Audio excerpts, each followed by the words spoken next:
Hello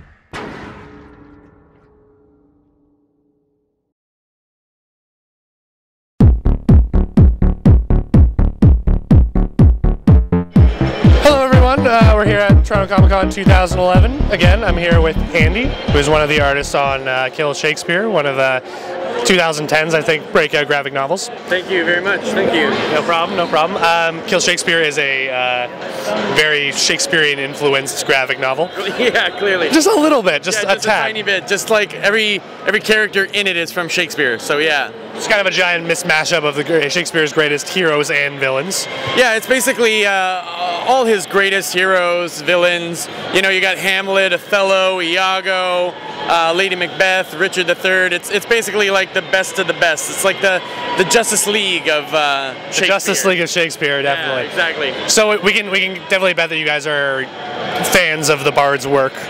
Yeah, I mean, I was a big fan in high school. Most kids hated it, and the first time I read Macbeth, I was like, that's really hardcore. I mean, awesome. He gets his head cut off at the end and stuck on a stick. Like, some of Shakespeare's plays were just super, super hardcore, and I really like that. I wasn't big on the comedies, like As You Like It and stuff like that, but when it came to the tragedies, I was like really into those stories. And at the heart of them are just like some of the greatest stories of all time. Definitely, definitely. So like having that kind of mashup element, you know, you get the best of all the worlds, I guess, you know? Yeah, I mean, the mashup is becoming a very popular thing. Things like Fables, you know, League of Extraordinary Gentlemen. Our comic fits along those lines. So the mashup gives you a world, especially with Shakespeare, that is huge. I mean, we can literally take these characters in any direction. There's 38 plays that we can draw from. So, I mean, the storylines are endless, the characters are endless. It's a really exciting thing to work on. So, like, as an artist, you know, there wasn't exactly pictures to go along with most of these plays.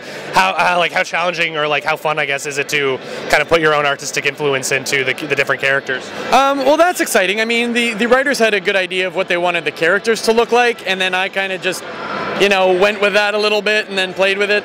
But what I really like about Shakespeare is the storytelling. I really get to do some neat storytelling things. I get to do a lot of, you know, montage-style sequences, a lot of, like, unified background stuff, and I get to do a lot of backgrounds in it. Like, I'm trying to jam it packed with hearty backgrounds so that you can really get into the world. So my characters aren't so, you know, harshly detailed where there's a million cross-hatched lines on it. It's more about the backgrounds to bring you into the world that concerns me when I work on it. The last time we interviewed you guys were coming out with your first graphic novel. How's things kind of progressed since then? Well, we've sold out. Sold out? Yeah, stores are having a hard time getting it. We've printed, I think IDW's printed another couple thousand, and we're just, so those will be available for people who are on the back order for that. So you guys have found success anyway, you guys? Yeah, it's going really well. I mean, the media stuff has been crazy. We were in the New York Times, the Washington Post, we were mentioned on the Colbert Show by Julie Taymor. It's been like a wild ride. It's been really fun. I don't know if I can go back to working on a comic book that wouldn't have as much hype. Yeah, I really enjoy the marketing aspect of Kill Shakespeare. It's exciting. It's exciting to draw a book that I know is going to be seen by that many people. Definitely. You guys have a big presence on Twitter and other social media. Like, how's that kind of been a factor in well, at least the success of the book?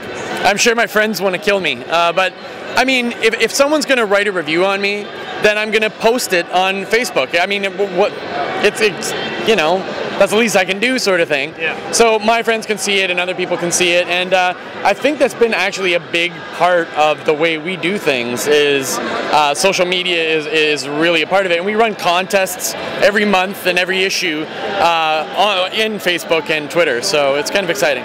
Definitely. You know, it's also very interactive for the fans who can't make it out to events like this. You know. Yeah, totally.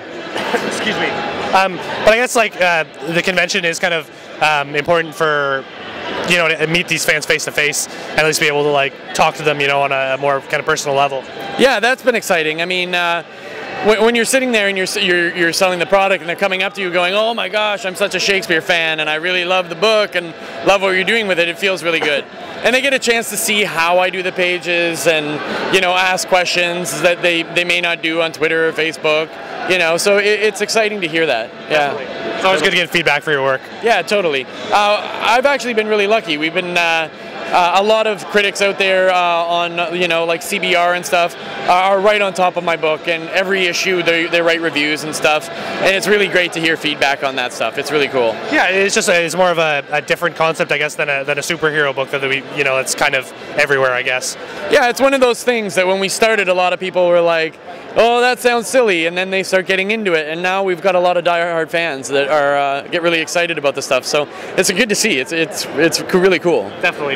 And hope we'll see a lot more of it in the future. Yeah, I'm working on issue 11. I got one more issue after that, and then the main big story arc will be finished, and then we probably have a few months off before issue 2 or the second season. Volume 2. Yeah. Volume 2. Yeah. Cool, and we'll probably be looking forward to seeing that. Anyways, thank you. I want to say thank you again for giving us some time. All right, cool. Thank you. It's Matt Demers for DorkShelf.com. You can check out more of our videos and our Toronto Comic Con coverage there.